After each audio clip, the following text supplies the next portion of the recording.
Good morning दोस्तों। हम लोग डेसिमल एंड फ्रैक्शन देख रहे थे और इसमें 2-3 टाइप पढ़े थे।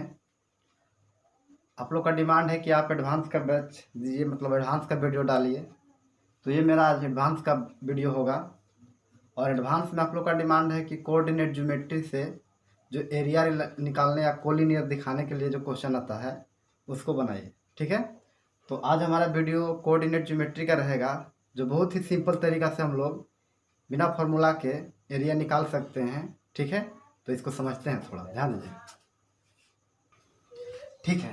देखते हैं कोऑर्डिनेट ज्योमेट्री का जो एरिया निकालना होता है उसको कैसे हम लोग शॉर्ट तरीका से कर सकते हैं। पहले इन चीज़ों को समझते हैं कि होता क्या है। देखिए यहाँ पे दिया हुआ है कि उस त्रिभुज का क्षेत्रफल ज्ञात करें, उस त्रिभुज का क्षेत्रफल ज्ञात करें जिसका शीर्षों का निर्देशांक दिया हुआ है। मतलब त्रिभुज में 3 शीर्ष होते हैं और ये तीनों शीर्षों का निर्देशांक दिया हुआ है। 2-2 दिया हुआ है, 6-3 दिया हुआ है और 4-1 दिया हुआ है। अगर इस तरह के क्वेश्चन को हम लोग सॉल्व करते हैं तो हम लोग 10 तक जो पढ़ते हैं या फिर मतलब जो 12 तक पढ़ते हैं वो फार्मूला बेस्ड पढ़ते हैं। लेकिन हम लोग को कॉम्पिटिटिव एग्जाम में इसको बहुत आसानी से करना होता है। और अगर हम लोग फार्मूला लगाते हैं तो हो सकता है कि फार्मूला याद ना रहे या फिर लिखने में गड़बड़ हो। तो थोड़ा सा देखते हैं कि फार्मूला में क्या दिक्कतें आएंगी। और ऐसा नहीं है कि फार्मूला भी याद करने का हम तरीका बताते हैं आपको। देखिए, जैसे मान लीजिए कि इस त्रिभुज का क्षेत्रफल निकालना है, तो त्रिभुज का क्षेत्रफल बराबर आपको लिखना होता है 1/2, ठीक है। यहाँ पे होगा x1, ठीक है, y2 माइनस y3। अगर फार्मूला से हम चले तब पहले हम इसको दिखा देते हैं कि फार्मूला से दिखा देते हैं कि फार्मूला से अगर चले तो क्या परेशानी आपके साथ होगा। और बाद में इसको हम लोग बहुत शॉर्ट करेंगे बिना फार्मूला के, और कुछ याद रखने की ज़रूरत नहीं है, ठीक है। देखिए दूसरी बात, x1 अगर लिए तो y2 माइनस y3, फिर x2 लेंगे तो y3 माइनस y1, ठीक है, प्लस x3, ठीक है। यहाँ पे लेंगे, ध्यान देंगे, y1 माइनस y2। ये फॉर्मूला होता है किसी भी त्रिभुज का क्षेत्रफल निकालना जब इसका तीनों शीर्षों का निर्देशांक दिया हुआ है। तो इस त्रिभुज का क्षेत्रफल निकालने के लिए हम लोग क्या करेंगे, ये आपका x1 है, ये y1 है, ये x1 है, या y1 है, ये x2 है, या y2 है, ये x3 है, या y3 है।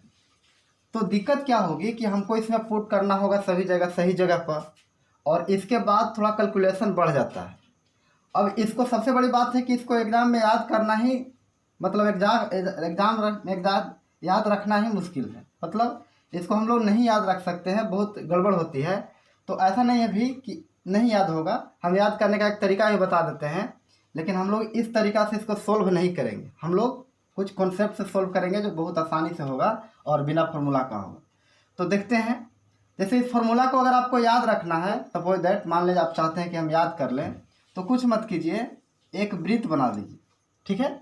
और इसमें नंबरिंग कर दीजिए 1, 2 और यहाँ पे 3, ठीक है।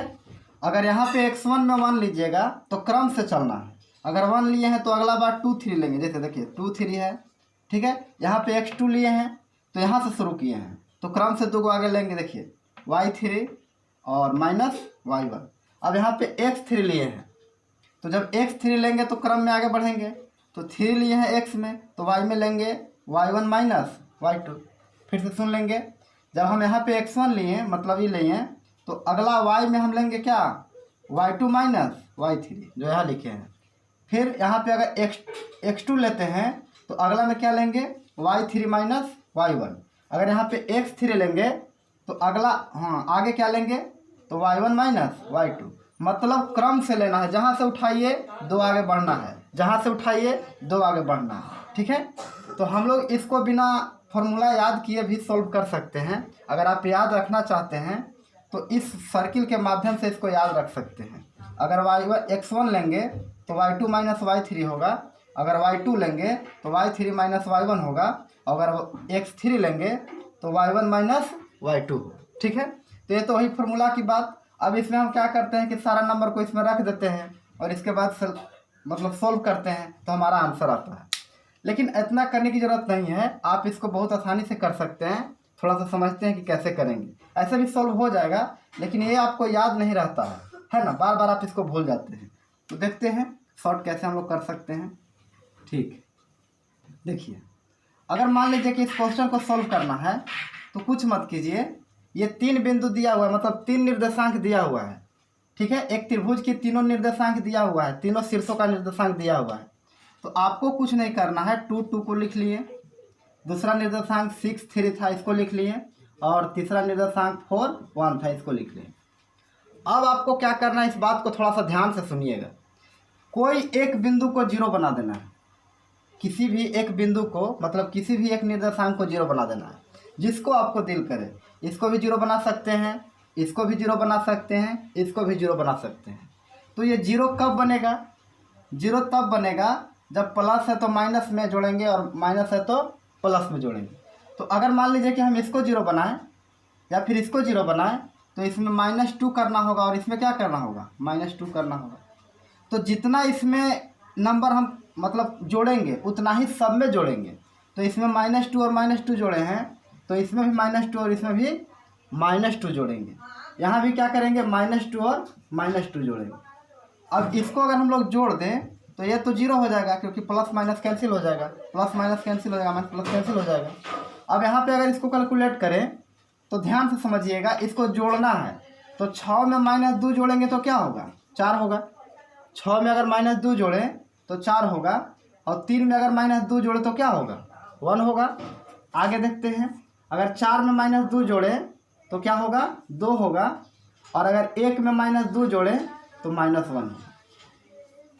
फिर से समझ लेंगे, अगर 6 में -2 जोड़ेंगे तो 4 होगा, और 3 में -2 जोड़ेंगे तो 1 होगा, और 4 में अगर -2 जोड़ेंगे तो क्या होगा? 2 होगा, और अगर 1 में -2 जोड़े तो क्या होगा? -1 होगा। अब यहाँ पे क्या करना है आपको? कुछ नहीं करना, 1/2 मॉड ले लेना है, क्योंकि कभी भी एरिया निगेटिव नहीं होता है। ठीक है, और कुछ नहीं करना है, ये लास्ट नंबर को लास्ट नंबर से गुना करना है, और इस नंबर को इस नंबर से गुना करना है, और यहाँ पे इस मोड के अंदर लिख देना है। जैसे यहाँ पे लिखेंगे तो 4 एकम 4, तो 4 गुने -1 है, माइनस, अब 1 गुने 2, 1 गुने 2, तो 1 गुने 2 करेंगे तो क्या होगा? 2 गुने 1 यानी कह सकते हैं। तो इसका मतलब है कि 1/2 अगर इसको करें तो ये क्या हो जाएगा? ये हो जाएगा -4, और यहाँ पे हो जाएगा -2। ठीक है, तो ये हो जाएगा 4 और 2 6 हो जाएगा, लेकिन ये मोड के अंदर है तो प्लस में निकलेगा, यानी कह सकते हैं 1/2 इंटू 4 और 2 6, यानी कह सकते हैं कि इसका आंसर जो आएगा वो 3 वर्ग इकाई आएगा। 3 वर्ग इकाई आएगा। 3 क्या आएगा? वर्ग इकाई। फिर से सुन लेंगे कि अगर यहाँ पे अगर ध्यान देंगे, अगर हम बोलें कि इसका एरिया आपको निकालना रहे तो किसी एक बिंदु को 0 बना दीजिए, चाहे इसको बना दीजिए, चाहे इसको बना दीजिए, चाहे इसको बना दीजिए। हम क्या किए? इसको बनाए। आप किसी भी बिंदु को यानी किसी भी निर्देशांक को 0 बना सकते हैं। अगर आप 0 बना लेते हैं तो इन चीज़ों को बहुत आसानी से कर सकते हैं और बिना फॉर्मूला के कर सकते हैं। जैसे इसको 0 बनाने के लिए -2 और -2 जोड़ें तो ये 0 बन गया। तो जितना इसमें जोड़ेंगे उतना ही सब में जोड़ेंगे। फिर से सुन लेंगे, अब 6 में -2 जोड़ेंगे तो क्या होगा? 4 होगा। 3 में -2 जोड़ेंगे तो क्या होगा? 1 होगा।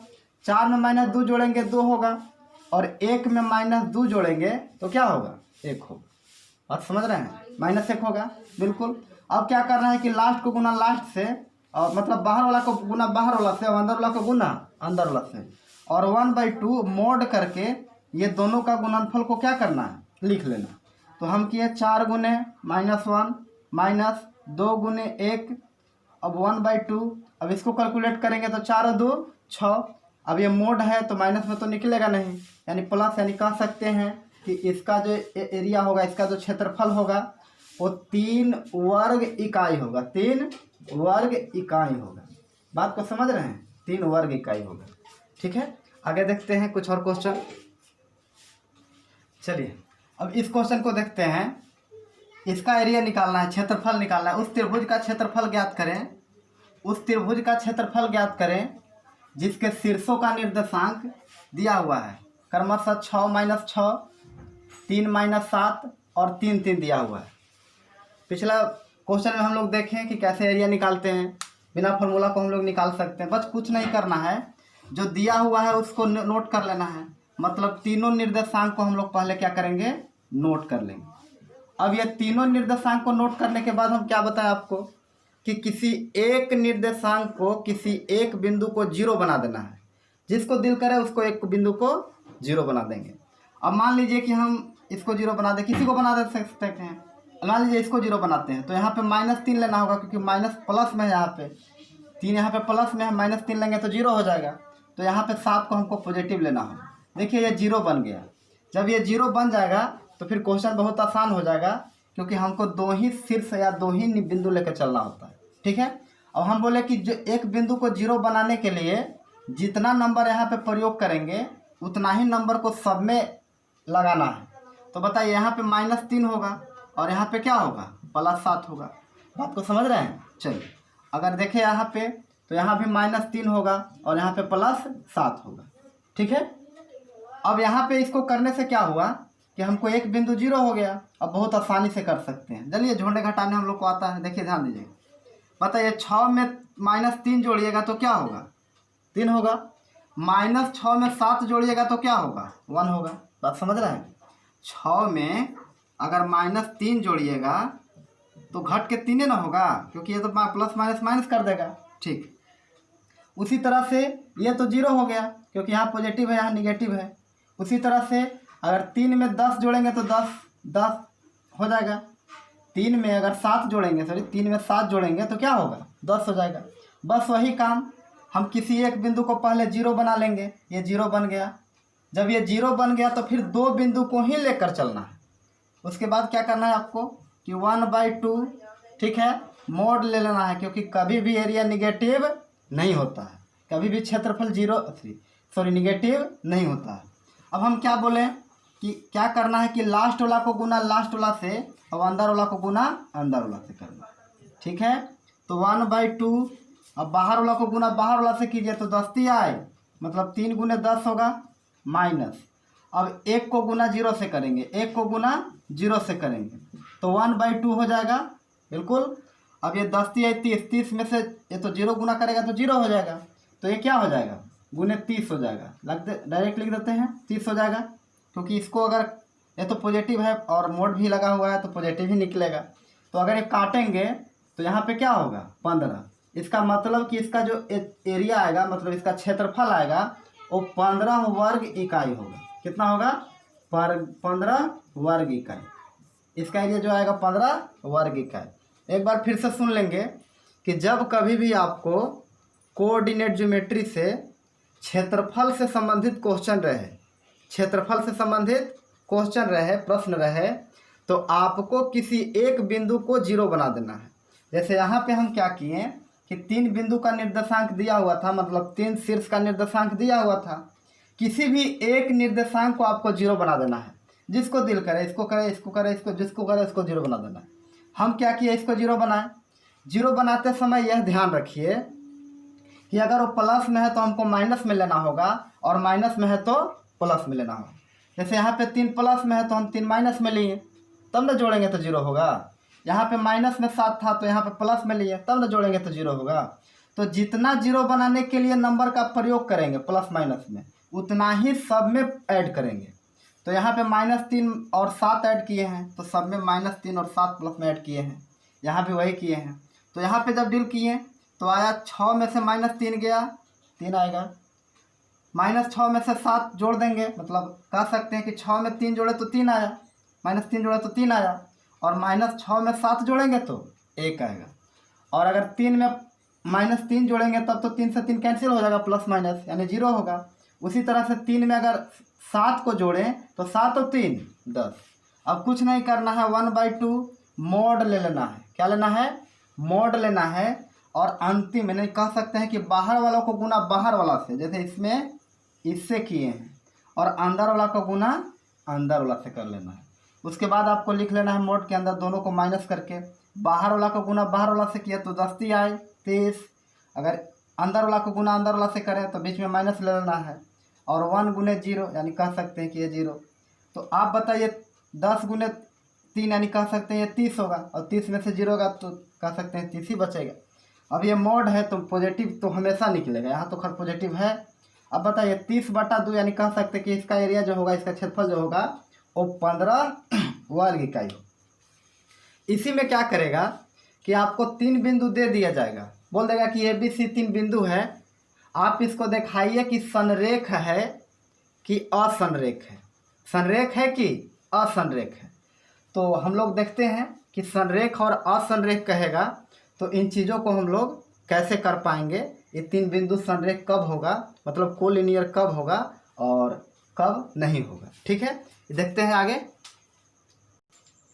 देखिए ये 3 बिंदु है, आपको बोलेगा क्वेश्चन में, बोला जाएगा, प्रश्न में दिया हुआ रहेगा कि दिखाएं कि दिए गए 3 बिंदु संरेख है। संरेख का मतलब होता है जो एक ही रेखा पर हो, संरेख का मतलब होता है जो एक ही रेखा पर हो, मतलब कोलिनियर, मतलब एक ही लाइन पर हो। जैसे अगर बात करें तो संरेख अगर ये तीनों बिंदु होगा तो ABC तीनों एक ही लाइन पर होना चाहिए, A यहाँ तो B यहाँ तो C यहाँ। तो अगर हम लोग बात करें संरेख दिखाने की तो हम लोग कुछ नहीं करेंगे, चेक करना है। कभी कभी क्या करेगा कि यहाँ पे कोई नंबर गायब कर देगा और कहेगा कि बताइए, यहाँ पे K दे देगा, कहेगा कि K के किस मान के लिए दिए गए बिंदु संरेख है। तो सबसे पहले हम लोग सीखते हैं कि संरेख कैसे दिखाएंगे। तो संरेख दिखाने के लिए ध्यान देंगे, संरेख दिखाने के लिए है ना, संरेख दिखाने के लिए कुछ नहीं करना है, आपको एरिया को 0 कर देना है, क्षेत्रफल को 0 कर देना है। अगर इसका क्षेत्रफल 0 हो गया ये तीनों बिंदु के, तो हम कहेंगे कि ये तीनों बिंदु दिए गए जो हैं वो संरेख है, ठीक है। तो अब देखते हैं कि तीनों बिंदु संरेख है अथवा नहीं है। क्यों 0 करते हैं? क्योंकि किसी भी लाइन का एरिया 0 होता है, ठीक है। तो अगर ये बिंदु आपको संरेख दिखाना है तो इसका क्षेत्रफल को हम लोग 0 करते हैं। किसको 0 करते हैं? क्षेत्रफल को। यहाँ पे प्रश्न ऐसे रहेगा कि दिए गए बिंदु ABC संरेख है कि नहीं। अगर संरेख है तो बताइए यस, और है मतलब नहीं है तो बताइए नो, ठीक है। कभी कभी क्या करेगा कि यहाँ पे कोई नंबर गायब कर देगा, बोलेगा कि किस मान के लिए संरेख है। तो पहले हम लोग इसको देख लेते हैं। अब बताइए अगर इसको एरिया को 0 करना है तो हम लोग क्या करेंगे कि एरिया निकालेंगे पहले और चेक करेंगे कि एरिया 0 है कि नहीं। अगर इसका क्षेत्रफल मतलब एरिया 0 है तो कहेंगे कि संरेख है, और एरिया अगर 0 नहीं है तो कहेंगे कि असंरेख है। क्या कहेंगे? असंरेख है, मतलब एक ही रेखा पर नहीं है। बात समझ रहे हैं? ठीक है। तो इसका एरिया पहले निकाल लेते हैं, मतलब क्षेत्रफल निकाल लेते हैं, तब ना पता चलेगा कि 0 है कि नहीं। देखते हैं। तो वही तरीका हम बोलें कि किसी भी बिंदु अगर 3 बिंदु दे दे तो उस तीनों बिंदु का एरिया निकालने के लिए, क्षेत्रफल निकालने के लिए आपको किसी एक बिंदु को 0 करना होता है, ठीक है। तो एक बिंदु को हम 0 करते हैं। मान लीजिए कि इसको 0 कर देते हैं तो -1 ये तो 0 हो गया। अब यहाँ पे -1 करेंगे, यहाँ भी -1 और -1 करेंगे। अब जोड़ देंगे बस उसी तरह से। तो 3 में -1 जोड़ेंगे तो 2 होगा, और -2 में -1 जोड़ेंगे तो थोड़ा ध्यान रखिएगा कि -3 होगा। तो यहाँ पे क्या होगा? -3 होगा, सॉरी यहाँ पे -3 होगा, ठीक है। अब यहाँ पे -1 में -1 जोड़ेंगे तो क्या होगा? -2 होगा। -1 में -1 जोड़ेंगे तो -2 ना होगा, ठीक है। अगर वो 4 में -1 जोड़ेंगे तो क्या होगा? 3 होगा। हम बोले कि संरेख दिखाना है तो एरिया 0 होना पड़ेगा। अगर एरिया 0 हो गया मतलब क्षेत्रफल 0 हो गया तो ये दिए गए तीनों बिंदु संरेख होगा। अब अगर एरिया क्षेत्रफल 0 नहीं हुआ तो दिए गए तीनों बिंदु संरेख नहीं होगा। तो सबसे पहले हम लोग तीनों बिंदु से क्षेत्रफल निकाल लेते हैं, और पिछला क्वेश्चन में हम बताया क्षेत्रफल कैसे निकलेगा। तो क्षेत्रफल निकालने के लिए क्या करते हैं कि किसी एक बिंदु को 0 बना देते हैं। तो हम लोग इसको 0 बनाए, किसी को भी बना सकते हैं। तो जितना 0 बनाने के लिए प्रयोग नंबर इसमें किए, सब में करना होता है आपको, बस जोड़ दिए। तो अब बताइए 1/2 मॉड ले लेते हैं। हम बोले कि बाहर वाला को गुना बाहर वाला से और अंदर वाला को गुना अंदर वाला से। तो 2 गुने 3 करिएगा, बहुत अच्छा, बीच में माइनस करिएगा, और यहाँ पे गुना करना है ये दोनों को। तो गुना में देखिए इसमें भी माइनस है और इसमें भी माइनस है। तो जब ये दोनों को आप गुना करिएगा तो माइनस माइनस तो प्लस हो जाएगा, और 3 दूनी 6 हो जाएगा। इसका मतलब यह हुआ कि ये तो अंदर में जीरो आ गया, तो अगर बाहर में निकलेगा तो जीरो ही निकलेगा, इसका मतलब ये क्या रहेगा, जीरो। तो जब इसका क्षेत्रफल जीरो आ गया तो हम बिल्कुल कह सकते हैं कि दिए गए बिंदु है ना, दिए गए बिंदु मतलब जो बिंदु दिया हुआ है वो क्या है, संरेख है। बिंदु संरेख है। संरेख है मतलब एक ही रेखा पर है। संरेख है मतलब एक ही रेखा पर है। क्यों? क्योंकि इसका क्षेत्रफल क्या आया, जीरो आया। अगला क्वेश्चन में हम लोग क्या देखेंगे कि कोई नंबर यहाँ से गायब कर देगा और बोलेगा कि बताइए इसका किस मान के लिए यहाँ पे क्या होना चाहिए कि दिए गए बिंदु संरेख है। तो हम लोग उसका मान निकालेंगे, उसका मान आपसे पूछा जाता है। ठीक है, तो अगला वीडियो में हम लोग वही देखेंगे कि संरेख किस मान के लिए, मतलब कोई नंबर यहाँ से गायब कर देगा और आपसे संरेख पूछेगा। तो उम्मीद करते हैं आप लोग को समझ में आया होगा। ठीक है, अगला वीडियो में हम लोग देखेंगे कि मान कैसे निकालते हैं जब संरेख होता है तब। धन्यवाद।